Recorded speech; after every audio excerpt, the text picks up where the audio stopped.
प्रेमाचे रंग आले बोरुनी बात 20वा. औंधच्या एका टुमदार बंगल्यासमोर गाडी थांबली. कबीरच्या गाडीचा आवाज ऐकून वॉचमॅनने गेट उघडलं. त्याने गाडी आत लावली. डिक्कीतून बॅग काढली आणि ऋतुजाने मागे केलेलं सीट व्यवस्थित लावत असताना त्याचं लक्ष खाली लेग मॅटवर पडलेल्या एका वस्तूकडे गेलं. ऋतुजाचं ॲकलेट होतं. त्याच्या चेहऱ्यावर हलकंसं स्माईल पसरलं. त्याने ते खिशात टाकलं आणि तो पुढे जाणार तोच वॉचमन म्हणाला, कबीर भाऊ, ही बॅग खाली पडली होती. त्याच्या हातात एक हार्ट शेप छोटी गुलाबी बॅग होती. माझीच आहे. त्यांनी ती ओढून घेतली. त्या गुलाबी बॅगकडे पाहून वॉचमनने पुन्हा कबीरकडे पाहिलं. अपेक्षेप्रमाणे आई बाबा झोपले होते. कबीर तडक रूममध्ये गेला. शॉवर घेऊन बेडवर पडेपर्यंत त्या क्षणाची हजारवर आवर्तनं त्याच्या मनात चालू होती आणि स्वतःचा रागही येत होता. टेबलवर ठेवलेलं तिचं अँकलेट त्याने हातात घेतलं. तू तिच्याकडे परत तेव्हाच जाशील जेव्हा मी स्वतः तिच्या पायात ते घालणार, जे शक्य नाही हो ना. म्हणून ड्यूड, तू आता कायम माझ्याकडे राहायचं. विसर तिला. त्या अँकलेटकडे पाहून तो हसला. सकाळी जाग आली तेव्हाही ते अँकलेट त्याने घट्ट पकडलेलं होतं. अभय, रूमवर आहेस तू? ऋतुजाने अगदी सकाळी सकाळी त्याला कॉल केला आहे का? त्याने आश्चर्याने विचारलं. अरे, मी पुण्यात आला आहे काल आणि वेद आज येतोय. एक मिनिट, पण काल सकाळी मी फोन केला तेव्हा तू गोव्यात होतीस. मग? आणि वेगवेगळे कसे काय परतलात तुम्ही? बिग स्टोरी भेटल्यावर सांगते. तू वेदला काही विचारू नको, तो उगाच चिडेल माझ्यावर. साधारण 4:30-5पर्यंत पोचतोय. मी येऊ तिथे 4पर्यंत? ये, काहीच हरकत नाही. मी लोकेशन पाठवतो. तिच्या आयुष्यात आलेल्या या 2 सलग रात्रींनी एक वेगळंच काऊर माजरून दिलं होतं. कालची रात्र तर तिने अक्षरशः सलग 4-5 तास विचार करतच घालवली होती. तनू प्रिय नसल्याने एकटेपण जास्तच जड होत होतं. अशांत अस्थिर मनाचा राग येत होता. तिला आता वेदला लवकरात लवकर भेटून परिणामांची चिंता न करता हे सगळं सांगावंसं वाटत होतं. सगळ्या गोष्टीतून बाहेर यायला म्हणून छान तयार होऊन तिने मूड फ्रेश केला. तिच्या प्रोजेक्टचं पुढचं काम करायला घेतलं. काम करताना ती जरा वेळ सगळं विसरली. 4-5 तास कसे निघून गेले कळलंच नाही. नाही म्हणायला 3-4 वेळा फोन करूनही वेद कुठपर्यंत पोचला याची चौकशी करून झाली होती. कबीरचा विचार मनात आला तसं तिचं चित्त पुन्हा सैरभैर झालं. कबीर भेटायचा अगोदर आपण जगलोय की नाही याचा विसर पडावा इतका तो आणि तोच आठवत होता. काय कारण असेल कबीर असं माझ्या आयुष्यात यायचं? इतकं का बेचैन वाटतंय? काहीतरी कुठेतरी चुकतंय नक्कीच. नाही करायचा मला त्याचा विचार आता बिलकुल नाही. बेसिनसमोर उभं राहून तिने रागात चेहऱ्यावर थंड पाण्याचे चिपके मारले. त्याच्यासोबतच्या अनेक क्षण धुवून काढत असल्यासारखं ती पाणी मारतच राहिली. जरा शांत वाटलं. वेद यायच्या अगोदर पोचायला हवं म्हणून ती तयार झाली होती. कॅब बुक करून दिलेल्या लोकेशनला पोचली. अभय रूमवरच होता. तिने विचार केला होता तसं ते 2 BHK घर बॉईज रूम असूनही अस्ताव्यस्त नव्हतं, तर छान नीट नेटकं होतं. ऋतू आणि वेद वेगवेगळे का आले या प्रश्नाने त्याला सकाळपासून भंडावून सोडलं होतं. बोल, काय झालंय? तू एकटी का आलीस परत? रायटरने कसं एकटं सोडलं तुला? तिने गोव्याला काय काय झालं ते थोडक्यात सांगितलं त्याला. म्हणजे त्याने जय आणि रेवासोबत फ्रेंडशिप तोडावी किंवा एंगेजमेंट करावं, नाहीतर तुमचं ब्रेकअप, असा सरळ अर्थ घेऊ का? अभयने नाराजीने विचारले. अभय, तसं नाही रे. I know. तुला रीमासोबत जसं झालं तसं तुझ्या आयुष्यात काही झालेलं नको आहे असंच ना? तो तिला समजून घेण्याचा प्रयत्न करत होता. ताईने तुला सांगितलं आहे सगळं? तिने आश्चर्याने विचारले. त्याने होकारार्थी मान हलवली. तू वेदला बोलला आहे या बाबतीत? छे, वेदला का सांगू मी? पण तू जसा विचार करतेस वेद तसा नाही आहे. त्या 2 मूर्खामुळे तुमची रिलेशनशिप का खराब करतायत तुम्ही? त्यांना हेच तर हवं आहे ना. जय आणि रेवा मूर्ख आहे हे समोर दिसत असून इम्पॅक्ट जयने आमच्या डेटला त्याला ज्यूस प्यायला फोर्स करणं, योगायोगाने तो रेवाच्या रूममध्ये असणं, हे योगायोग वेदला खरं वाटतं आहे याचं मला आश्चर्य वाटतं आहे. मी शंका नाही घेत त्याच्यावर, पण हे मला खूप वेळा खटकतंय, ती उदासीनपणे म्हणाली. ऋतुजा, त्याच्या प्रेमावर खरंच शंका घेऊ नको यार. मी बघितलंय त्याला तुझ्या प्रेमात वेडं झालेलं. इतका प्रेम करतो तो की दिवसभर तू त्याच्यासोबत असतेस तरी रात्री काही बाबी स्क्रिप्ट वगैरे काय लिहित असतो ना, तेव्हा जसं तुझ्याशीच बोलतोय असं वाक्य बोलत असतो. मी काही मुद्दाम ऐकत नाही, पण कधी कधी माझे दरवाजा लावायचे विसरतात आणि मग शांततेत ऐकू येतं. सोनाली, तुझे कॉफी रंगाचे कॅफीन भरलेले डोळे बोलतात माझ्याशी वगैरे. सोनाली म्हणतो ना तो तुला. आय नो, तो तिला चिडवत म्हणाला. सोनाली नाही, सोना. ती जरा ब्लश होत म्हणाली. सोनाली आय थिंक, तो आश्चर्याने म्हणाला. नाही रे, सोना म्हणतो तो. वेडा आहे तो थोडा, म्हणून काळजी वाटते. हा मे बी सोना. काय सोनाली, सर्व एकच आहे. तो लिहिताना काय बडबड करतो त्याचे त्यालाच माहिती. ऋतुजा रीमासोबत झालं ती परिस्थिती वेगळी होती. तिचं अरेंज मॅरेज होतं. इथं तुम्ही दोघं प्रेमात आहात, जीवापाड प्रेम करतात. तुमच्यात तिसरं येणं शक्य होईल का? अहो, ती तुटकपणे बोलली. तिसरं, ह्या शब्दाने तिची दडदड पुन्हा वाढली. बरं मॅडम, मी आता निघतो. तुम्ही आरामात बसा आणि रायटरची वाट बघा. मला जरा काम आहे. काही लागलं तर किचन इज युअर. ती फक्त हसली. तो दरवाजापर्यंत गेला आणि मागे फिरला. तू रीमाला भेटणार आहेस का आज किंवा उद्या? हो, रात्री भेटणार आहे. का?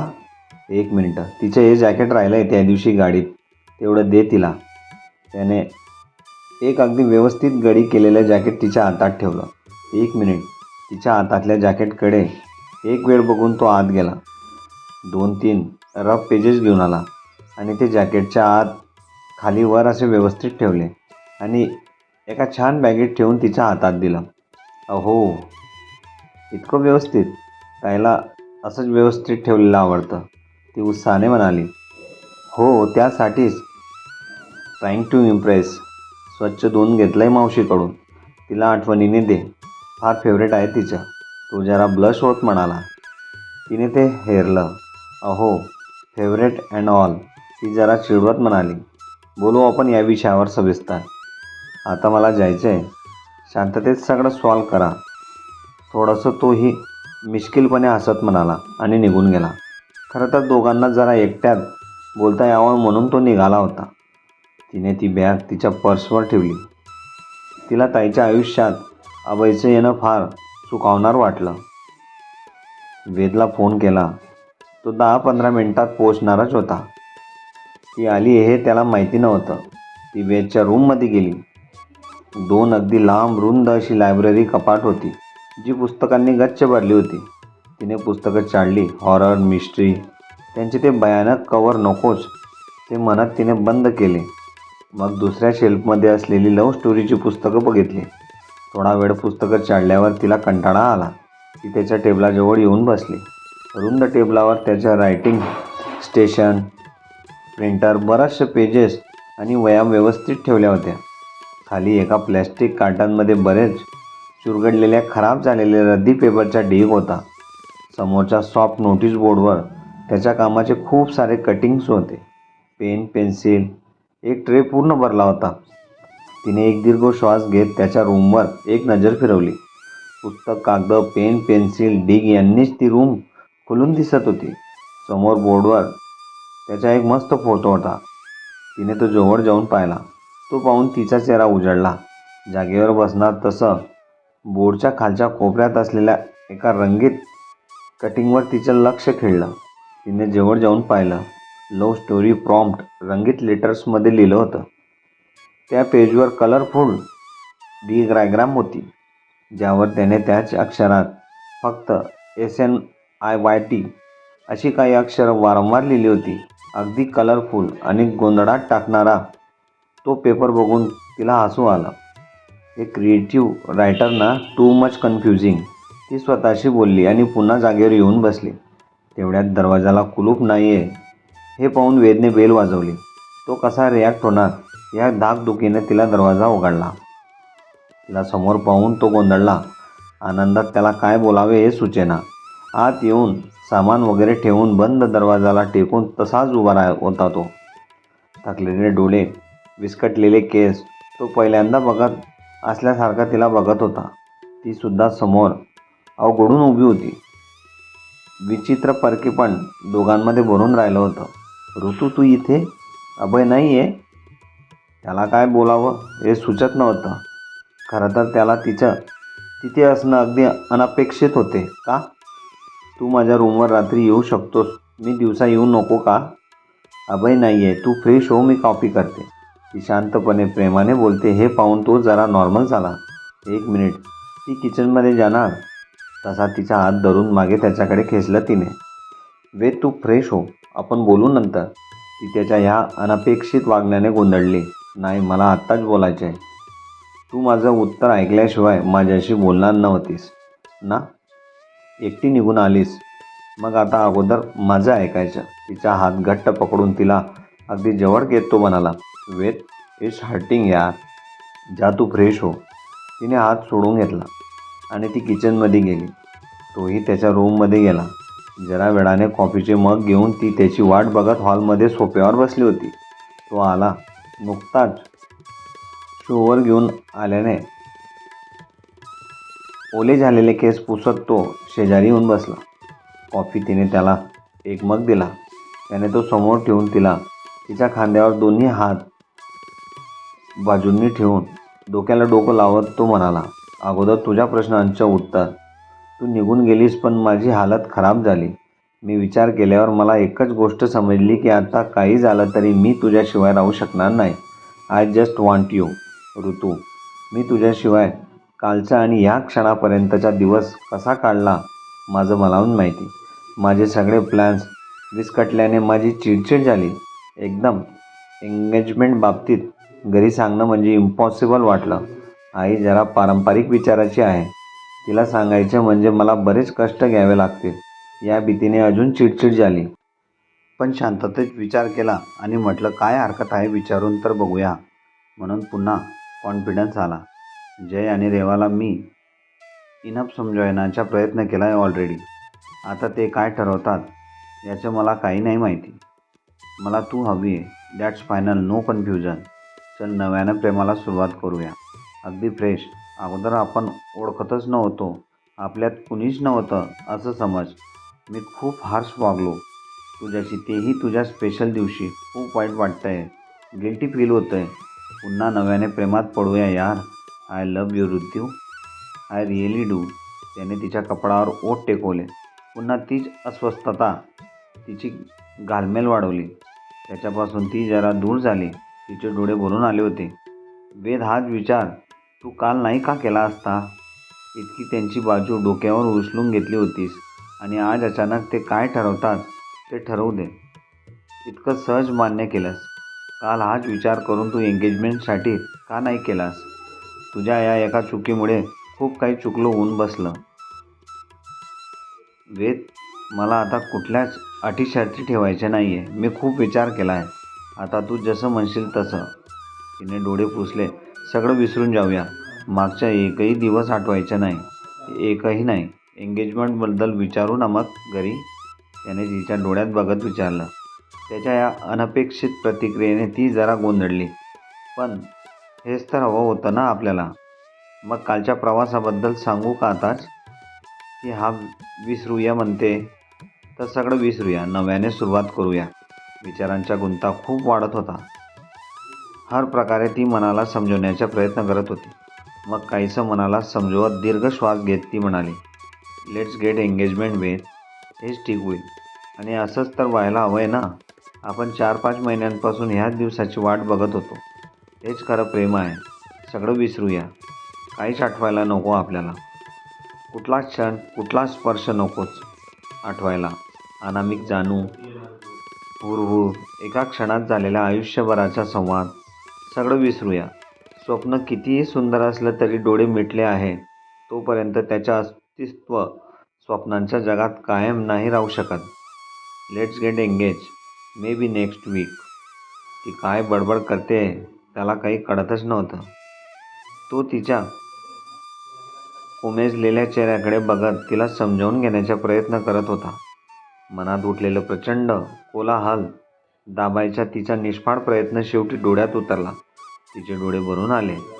का ते माहीत असूनही ते सगळं नकारत होती. दुखावली गेली तू कळतंय मला, पण खूप शांततेत सांगावं लागेल आईला. मी करतो काहीतरी. यू डोंट वरी. तिचे डोळे पुसत त्याने पुन्हा तिला जवळ ओढलं. वेद, तुझी कॉफी थंड होते. डोळे पुसत तिने अनपेक्षितपणे त्याला पुन्हा दूर केले. होऊ दे. I just wanna sweet coffee now. आता तुझ्या प्रश्नांचे उत्तरही दिले. प्रपोज करूनही झालंय. हक्क आहे यार माझा. त्याने तिचा चेहरा दोन्ही हातात धरून तिच्याकडे केला. तिने त्याच्याकडे पाहिलं. तो नॉटी चेहरा, गालावर तिच्या कॉपीराईट मिरवणाऱ्या खाड्या. हो, हा तर माझाच वेद. मग हा अवघडलेपणा का? यंत्रवत त्याचे हात बाजूला करून ती उभी राहिली. तिने कॉफीचे मग उचलले. थंड झालंय, गरम करून आणते, ती म्हणाली. आणि ती किचनमध्ये गेली आणि पुन्हा कॉफी गरम करायला ठेवली.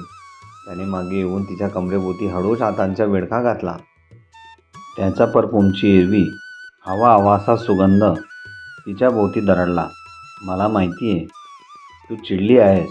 आपली गोवा ट्रिप माझ्यामुळे खराब झाली म्हणून ना? हो ना? एक काम करूया. एंगेजमेंट नंतर पुन्हा जाऊया दोघंच. मिनी हनुमान साखरपुडा झाल्यावर. शुगर मूनसाठी. तो स्वतःशीच हसला. त्याने तिच्या मानेवर हलकेच ओठ टेकवले. वेद प्लीज. तिने त्याला दूर केलं आणि मग भरायला घेतले. ती बाहेर सोफ्यावर येऊन बसली. ऋतू, कालचा एका दिवसात काही झालं आहे का? कॉफीचा सिप घेत तिच्या चेहरा वाचण्याचा प्रयत्न करत तो म्हणाला. म्हणजे? बोलताना ती जरा अडखळली. हरवल्यासारखी वाटते. तुझ्यात काहीतरी मिसिंग वाटतंय मला. काहीतरी बदललं आहे हे नक्की. एरवी मी जवळ आल्यावर भान विसरून जायचीस. तिच्याकडे रोखून बघत तो म्हणाला. तिने नजर चोरली. काय करावं? सांगावं का वेदला? की काही गोष्टी न सांगितलेल्या बऱ्या? तिचं मन आणि बुद्धी दोन्हीही टोकाचे सल्ले देत होते. तिने स्वतःला कसंबसं सावरलं. वेद, लवकर घरी सांग. मी देखील सांगते. त्यांना आपापसात बोलू दे. मग लगेच चांगली सोयीस्कर डेट बघून एंगेजमेंट करून घेऊया. बस, मला जास्त काही माहीत नाही. ती विषय बदलवत म्हणाली. माझ्यावर विश्वास राहिला नाही ना? हो ना? स्वतःवर नाही आहे वेद. ती पटकन बोलून गेली. त्याच्या चेहऱ्यावर प्रश्नचिन्ह. चल निघू मी? Just a minute. तो आत गेला. येताना त्याच्या हातात सुंदर रिंग होती. एंगेजमेंट करणार आहोतच, पण त्या अगोदर हे बर्थडे गिफ्ट. तिच्या बोटात फुलपाखराच्या मोठी फकची नाजूक रिंग त्याने घातली. Once again happy birthday. त्याच्या चेहऱ्यावरच्या गोड स्माईल आणि खड्यांकडे ती पाहतच राहिली. त्याने तिला मिठीत घेतले. I love you. तो हलकेच तिच्या कानात म्हणाला. तिच्या काहीच प्रतिसाद नाही हे बघून तो पुन्हा तिच्या कानात म्हणाला. I said I love you. तुला माहिती ना वेद? मग का विचारतोस आहे? चल, उशीर होईल. ताई येणार आहे रात्री भेटायला. तिच्याशी बोलते आणि घरी सांगते. तू पण ठरव केव्हा सांगणार ते. त्याच्यापासून बाजूला होत ती म्हणाली. ओके, मंडेला ऑफिसमध्ये भेटू. तू आराम कर. तिने पर्स आणि जॅकेट बॅग उचलली. चल, कॅब आली आहे. ती निघाली. नेमकं काय बदललं आहे? तो स्वतःला प्रश्न विचारत कितीतरी वेळ तसाच उभा होता. संध्याकाळपर्यंत तनुप्रिया देखील रूमवर परत आल्या होत्या. ऋतूने संध्याकाळी स्वयंपाक केला. रात्री रीमाताई आणि तनुप्रियासोबत जेवताना तिने गोव्याचा सगळा प्रसंग आणि आजची भेट वेदसोबत एंगेजमेंटचा प्रस्ताव हे सगळं अगदी व्यवस्थित सांगितलं. कबीरचा उल्लेख जाणीवपूर्वक टाळला. घरी आईबाबांना काय आणि कसं सांगायचे हे तिने रीमाताईवर सोडलं. सगळ्यांच्या आनंदाला उधाण आलं होतं. ऋतुजाही त्यांच्या आनंदात सामील होण्याचा पुरेपूर प्रयत्न करत होती. खाली रिमाची कॅब आली. तसं काहीतरी आठवून तिने टेबलवर ठेवलेली एक बॅग तिच्या हातात दिली. ताई, एक मिनिट.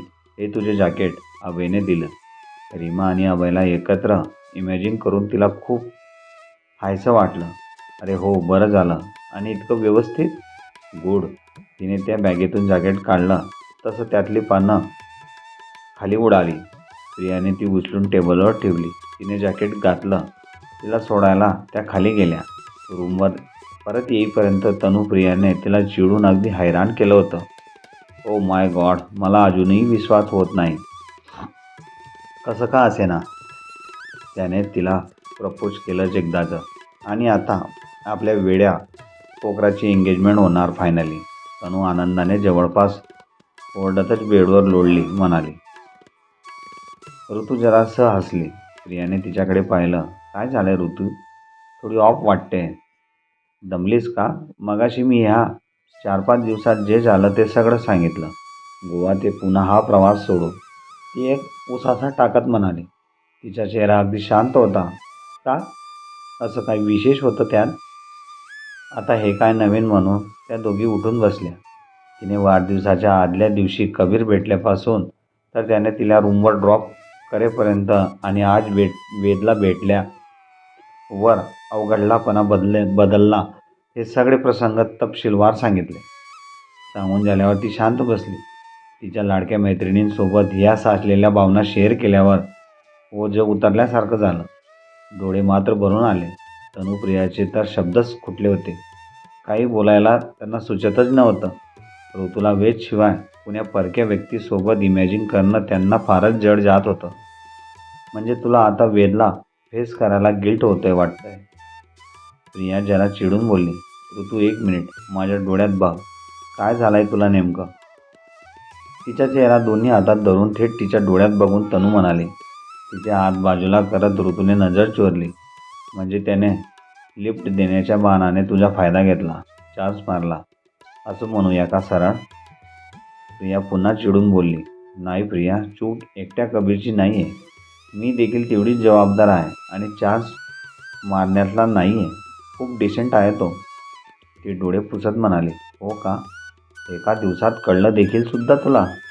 ऋतूच्या बोलण्याचा राग सोबत तिची काळजी हे सगळं एकत्र होऊन त्यांना काय आणि कसं रिॲक्ट व्हावे हेच समजत नव्हते. ओके ठीक आहे, विसरून जाऊया हे मधले 24 तास. काही झालंच नाही. जे झालं त्यात दोघांची चूक होती हे मान्य. तुम्ही ती एक्सेप्ट केली आहे. ती चूक ही मान्य करा. That's it. संपलं प्रकरण. तू काहीच बोलायचे नाही. वेदला सांगून हे वाढवायचेही नाही. बस, एक चूक झाली आहे, गुन्हा नाही आहे. वेद म्हटला ना नव्यानं सुरू करूया, मग सगळं विसरायला काय प्रॉब्लेम आहे? तनू तिच्या केसातून हात फिरवत तिला शांत करत म्हणाली. ते मधले 24 तास माझ्या आयुष्यात का आले? सगळं किती व्यवस्थित चालू होतं. आज ना उद्या वेदला जयरेवाचं खरं रूप दिसणारच होतं. वेळ गेला असता पण मग सगळं सुरळीत झालं असतं. कबीर माझ्या आयुष्यात का आला असेल? तनू तो पहिल्यांदा सोबत आल्यापासून काहीतरी वेगळंच फील करते आणि कालचा दिवस एक एक क्षण विसरणं अवघड झालं आहे. ती बोलता बोलता थांबली आणि मुंडकी देऊन रडायला लागली. तनूने तिला कुशीत घेतलं. ए बाई, झाली ना चूक, विसरून जा मग. Time is the best solution. आज तू त्याच्या सोबतीच्या ट्रान्समध्ये आहे. होणार नॉर्मल हळूहळू. एका दिवसाची सोबत ती कितीशी असते. वेद सोबतचे ते दिवस आठव, ते क्षण आठव. त्याच्याकडून एखादा आय लव्ह यू ऐकायला किती डिस्परेट झाली होतीस ते आठव. भेंडेवाडीचे रोमॅन्टिक क्षण आणि फक्त तू जेवली नाहीस म्हणून अर्ध्या रात्री भेटायला येणारा वेद तुझाच आहे आणि तू त्याच्यासाठी. काही लोक येतात आयुष्यात, काही काळ त्यांची सोबत हवीशी वाटते, पण तो भास असतो, क्षणिक, असंद. वेद तुझी रिॲलिटी आहे. ती रडायचे थांबत नव्हती. यार, माझं तर डोकंच चक्रावलं आहे. वेदला एंगेजमेंटचं सांगितलं आहे ना, आता मग शांत हो. विसरून जा कुणी कबीर होता आणि तुम्ही एकत्र प्रवास केला होता. शेवटी वेदवर तू मनापासून प्रेम करते आणि तो देखील इतकं सरळ आहे. उगाच कॉम्प्लेक्स करू नकोस प्रकरण. प्रिया तिला शांत करण्याचा प्रयत्न करत होती. ऋतू, एकदा माझ्याकडे बघ. तुला तिच्या गिल्ट आहे ना? तिच्या रडून लाल झालेल्या डोळ्यांमध्ये काहीतरी शोधत असल्यासारखी तनू म्हणाली. नाही माहिती, खूप झोप लागते, थकले खूप, उद्या बोलूया. तिने प्रश्न टाळला. ऋत्या, तुझं हे माहिती नाही. म्हणणं खूप बेकार असतं यार. हे असं जेव्हा तू म्हणतेस तेव्हा पक्क माहिती असतं तुला. तनू वैतागली. ओके जाऊ दे. जास्त गिल्ट वाटत असेल तर सरळ वेदजवळ कन्फेस कर. तुला बरं वाटेल. प्रिया तिची समजूत घालण्याचा प्रयत्न करत होती. मध्यरात्र उलटून गेली होती. सारं सारं शांत होतं. बाहेर गुलबक्षी वाऱ्याच्या जुडकेसरी हळूवार डोलत होती. कुंडीत उगवलेली नवीन रोप देखील वाऱ्यासोबत हेलकावे घालत होती. वेद, ऋतू आणि कबीर तिघांच्याही मनाचा तळ दडून निघाला होता. बाकी सारं आलबेल होतं. आज सकाळपासून तिघांचं शांततेत रूम आवरायचं काम चालू होतं. वलॉंग सुट्टीस नंतरच्या आठवड्याचं प्लॅनिंग, साफसफाई सगळे ओघाने होते. आजचा ब्रेकफास्ट देखील शांततेत झाला होता. नेहमी खडखडून हसणारी, कधी वेदच्या वागण्याने अस्वस्थ असलेली व कधी रिपीट मोडमध्ये वेदच्या गप्पा सांगून वैताग असणारी ऋतू जणू हरवलेली होती. यापूर्वी देखील ती बऱ्याच वेळा दुखावली गेली होती. तेव्हा चिडचिड करायची, रडायची, जेवणावर राग काढायची, पण इतकी धीर, गंभीर आणि विचित्र प्रकारे शांत ती कधी राहिली नव्हती. तिचं नेहमीचे रूप आवरायचं काम तिने चालू केलं. सर्वांचे बेड लावून झाल्यावर ऋतूने टेबल आवरायला घेतला. नाश्ता करताना प्लेट खाली घेतलेले कागद खराब झाले होते. ती ते डस्टबिनमध्ये टाकण्यापूर्वी चुरगळणार तसं त्यावर मागच्या बाजूला असणारा कलरफुल प्रिंटकडे तिचं लक्ष गेलं. त्यावर एका मुलीला प्रपोज करतानाचा सुंदर क्षण टिपला होता आणि खाली सुंदर फॉन्टमध्ये प्रिंट केलेलं होतं, मितवा. जरा वेळ त्या प्रिंट आऊटकडे बघून तिने ते झटकून बाजूला ठेवलं. दुसरा पेपरही उत्सुकतेने बघितला. पुढच्या बाजूवर 3-4 वेळा प्रिंट घेतलेल्या काहीतरी वाचता येण्यासारखं नव्हतं. तिने तो पेपर उलटून बघितला. प्रिंटरची शाई संपत असल्यासारखी खराब, जरा फेड प्रिंट होती. तिने उत्सुकतेने वाचण्याचा प्रयत्न केला. इतकं प्रेम करतोय समुद्रावर? नाही, सध्या कमीच करतोय. कुणावर तरी त्यापेक्षा जास्त करतोय. तिच्या डोळ्यात प्रेमाने बघत हळुवारपणे मी म्हटलं, कुणावर? सोनालीचे डोळे नकळत भरून आले होते. आणि कुणीतरी जिच्या डोळ्यांच्या कितीही खोल उतरलं तरी मनाच्या थांग लागत नाही. जिचे केस भरतीला आलेल्या लाटांसारखे उगाच हेलकावे खातात. जिच्या ओठांवर, गालांवर सूर्यास्ताची लाली उमटली की मला काहीच सुचेनासं होते. जिच्या हसण्यात ती मजा नाही जी तिच्या रुसण्यात आहे. जिचं हसणं त्या समुद्रासारखं खारट आणि रुसणं गोड आहे. जिला समोरच्याचे डोळे वाचता येत नाही अशा एकावर प्रेम आहे माझं. मी 1 मिनिटसुद्धा तिच्यावरून नजर हटवली नाही. ती स्तब्ध झाली. यावर काय बोलावे, कसा प्रतिसाद द्यावा? तिचे शब्द हरवले होते. तिच्या डोळ्यात फक्त मी होतो. त्या क्षणाची नजाकत, गरज दोघांनी ओळखली. मी अलगद तिला उचललं. ती लाजली. रूममध्ये आलो. ती रात्र आमची होती, आमच्यासाठी होती. पुढे सगळी प्रिंट खराब होती. वाचता येत नव्हतं. तिचे डोळे विस्फारले गेले. ती गोंधळली. तिने दुसरा पेपर बघितला. ती देखील खराब प्रिंट होती, 8-10 ओळींची. मला गोंधळात टाकून तो निघून गेला. यश आपल्याशी असं खोटं बोलणं शक्य नाही. मी विचारात पडलो. इतक्या मोठ्या बिझनेस सेंटरमध्ये तिला शोधणेही शक्य नव्हते. समोरच्या टपरीजवळ गाडीवर बसून राहिलो. वेळ अगदी धीम्या गतीने सरकत आहे असं वाटत होतं. फोन करावा का? मेसेज करावा का? कोणाला? आत्ताच मनात आलेले कितीतरी विचार मी उलगडून लावले. 8 वाजले तरी तिचा पत्ता नव्हता. सारंगच्या कॅबिनमध्ये असले का ती? मी प्रचंड चिडलो. जरा वेळाने मात्र ती दिसली.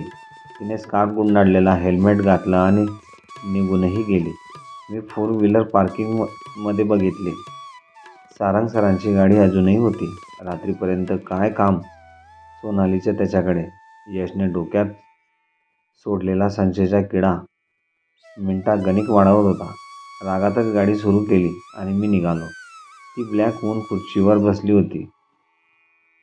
तिला आठवलं, हे पेपर अभयने जॅकेटला व्रॅप करून दिले होते आणि त्यांच्या रूममध्ये एका प्लॅस्टिक कार्टनमध्ये असे बऱ्याचपैकी खराब झालेले पेपर्स होते. काय आहे हे मितवा? हे आमच्यातले बंदेवाडीतले संवाद अशा प्रकारे? हे त्याच्या डायरीचे पेजेस असतील तर हे रात्रीचं काय असं लिहिलं आहे याने.